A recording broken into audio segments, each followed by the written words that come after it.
नक्की का?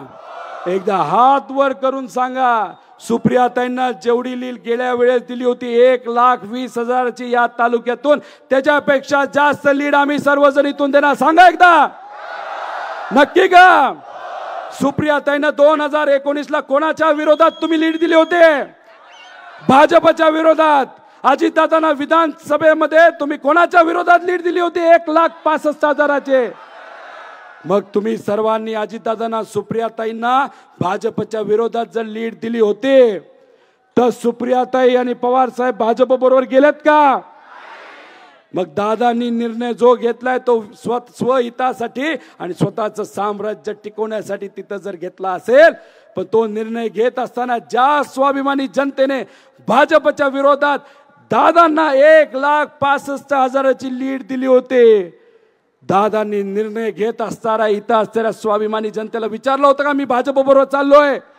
विचारलं होतं का?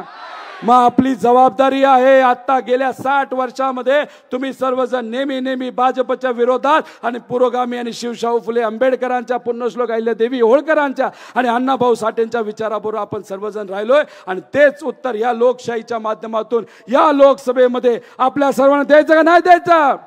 आणि तुमच्या सर्वांचे नातेवाईक ज्या ज्या तालुक्यामध्ये, ज्या ज्या मतदारसंघामध्ये, जसं डॉक्टर अमोल कोल्हे असतील तिथं माढा असेल, नाही तर नगर दक्षिण असेल, तिथं सुद्धा आपल्या सगळ्यांना आपल्याच विचाराचा प्रचार करायचा. तो तुम्ही करणार का?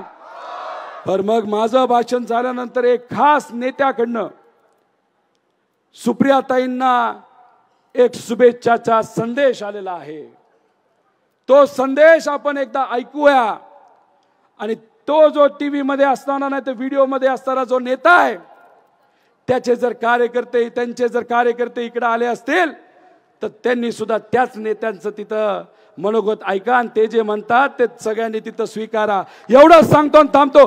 जय हिंद, जय महाराष्ट्र, जय स्वाभिमान. यानंतर